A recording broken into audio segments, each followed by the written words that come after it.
Hi, I'm James Schofield, the creator of this podcast, Behind the Bottom Line. Business isn't really about numbers, it's about people. Behind the Bottom Line is a collection of the funny, sad, and frankly weird events that I've experienced in business, and which I turned into stories for various magazines.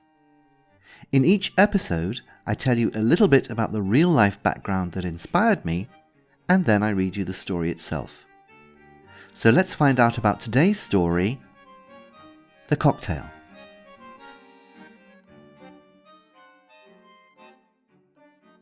The Cocktail was written in 2009 and appeared in Business Spotlight in the first half of 2010.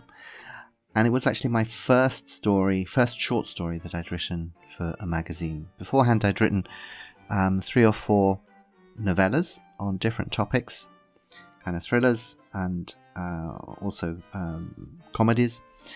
But this was the first short story.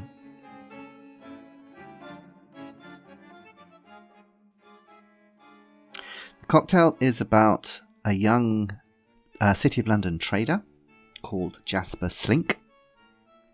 And as the name suggests, Jasper is not a particularly nice guy.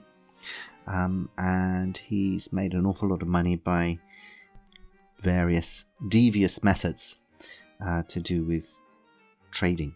And I think what you can see is in the story, he comes to a sticky end. I don't want to say too much, but it doesn't end well for Jasper.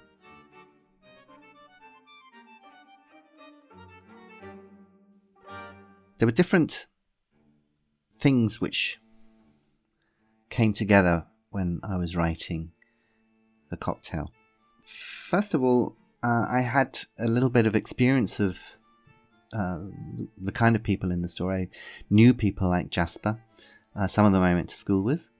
And I also had a period shortly after university where I was working as a delivery driver for a wine merchant's. And the wine merchants had a chain of pubs all over the City of London. One day I might tell you the story of how I nearly ran over the chairman of the Bank of England. But they had lots of these different pubs and bars with names like the Boot and Flogger and kind of names like that. And that's reflected a little bit in the name that I give the bar that Jasper goes to, the Bull and Bear.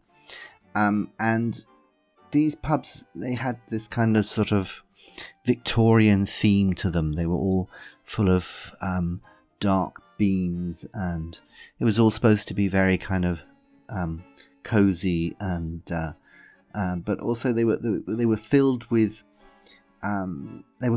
these young traders and hedge fund managers, and most of them were, not all of them, but most of them were fairly objectionable. So I'd seen quite a lot of these characters like Jasper Slink, and particularly at that time in the 80s, when I was doing this job, there was very much a feeling. This was post deregulation of the City of London and the financial institutions, and there was this really turbocharged economy. Financial services were the thing, and if you were in that, you had people feeling that they could do more or less anything. I think also ultimately this kind of attitude led to the financial crash of 2008, with the collapse of Lehman Brothers and so on. And it was really caused by, people like Jasper Slink, I believe.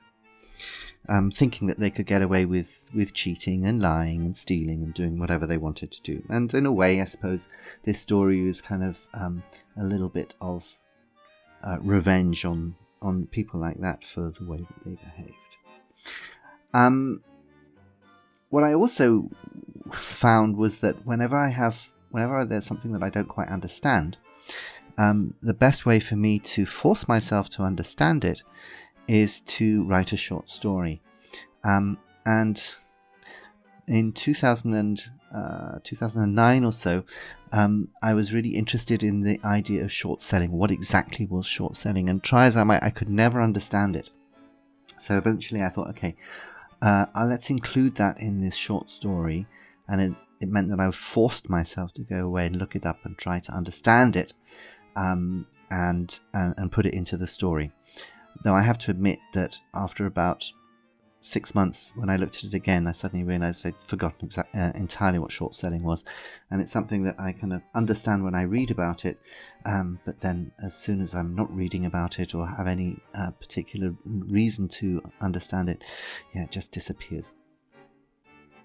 And the last element that influenced the cocktail was, funnily enough, was something that my mother told me. My mother's father, so my grandfather, who I never knew because he died before I was born, but he was quite a strange, interesting character. He didn't spend much time at home. He spent a lot of his time travelling around the Middle East. And my mother once said that she only got one piece of advice from her father, my grandfather, and that was stay away from cocktails and communism. Now, quite why he had those two things in his head, I don't know, but they certainly played a part in creating the cocktail.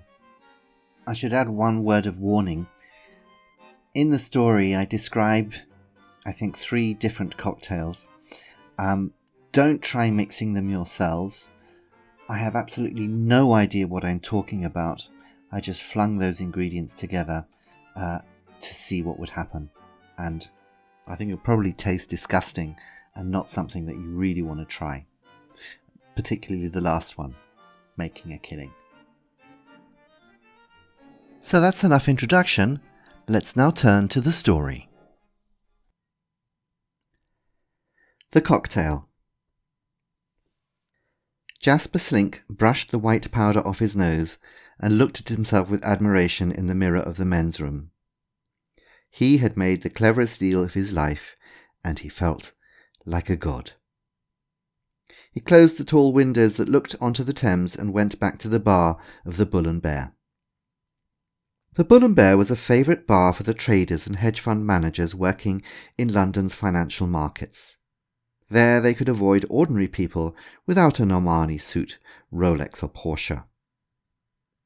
Smitty was the main barman, headhunted from the Ritz where he'd mixed drinks for 40 years. He performed magic with a cocktail shaker, and for his customers at the Bull and Bear he made a range of new drinks with a finance theme. Insider trading was very popular. He reminded Jasper of a sad old schoolteacher. Jasper climbed onto a bar stool and looked around. He wanted to boast about his deal, but at 4 o'clock in the afternoon the bar was still quiet. He wished Irina with the black mascara and the microskirt who served drinks later in the evening would appear. But there was only a depressed-looking Smitty. Better than nobody, thought Jasper. "A hot tip, please, Smitty." With smooth movements the barman mixed dry vermouth with vodka, poured it onto ice and added 2 drops of chili juice.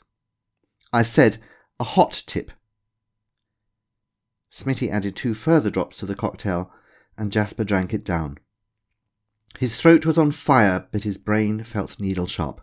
"Good one, Smitty. Well, I made a killing this week." "Oh, lucky you, Mr. Slink," said the barman. "I just lost all my savings on the stock market. I was going to retire this year, but not now." Jasper was amazed. The idea of somebody as old as Smitty working the stock market seemed weird. "Well, you make me a dividend and I'll make you rich." Smitty set to work. Rum, pineapple juice and brandy were some of the ingredients, but his hands were so quick it was impossible to be sure. It tasted superb. Jasper felt all-powerful, all-wise. "Short selling, Smitty." "Pardon, Mr. Slink?" "Short selling. You bet on a company's share price going down. Like last week. I went to a broker, and for a fee I borrowed 20,000 shares in a construction company that was trading at £40 a share. Right?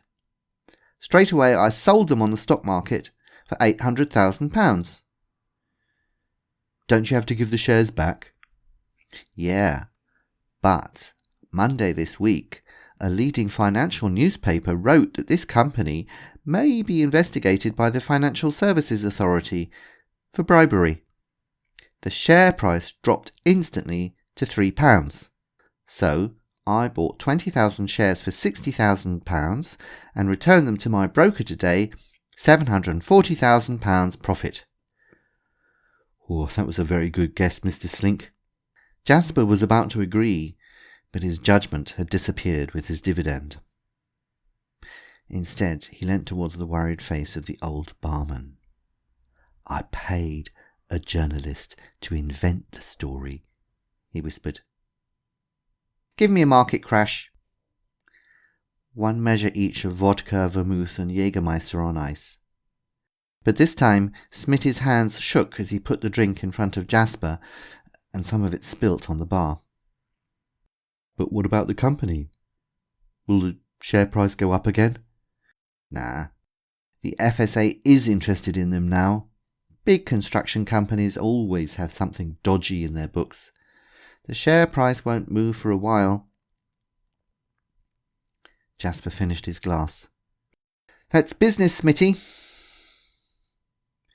Was the company Victory Construction? Smitty sat down heavily. Yeah, that's it. Hey, are you all right? The old man looked ill, but he pulled himself together suddenly and stood up. Mr. Slink, would you test a new cocktail I've created? Hasn't got a name yet. By now, Jasper was having difficulty seeing straight, but he nodded, pleased by the offer. A measure of Jack Daniels and Bacardi, 2 measures of absinthe, and something special, said Smitty quietly as he shook the mix. As Jasper finished his cocktail, the room fell sideways. Air! He needed air! He staggered to the men's room, opened the tall windows and leant against the rail, his stomach in agony. It only needed a little push from behind to send him over the edge. His final scream was drowned in London traffic. Smitty stood behind the bar, quietly polishing some glasses, thinking sadly about his lost retirement money. But at least he still had his job, and a new cocktail. He'd call it Making a Killing.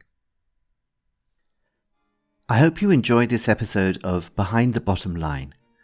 Why don't you subscribe to make sure you never miss an episode? And please tell your friends and write a review so that other people can find out about Behind the Bottom Line. Take care until next time. Bye-bye.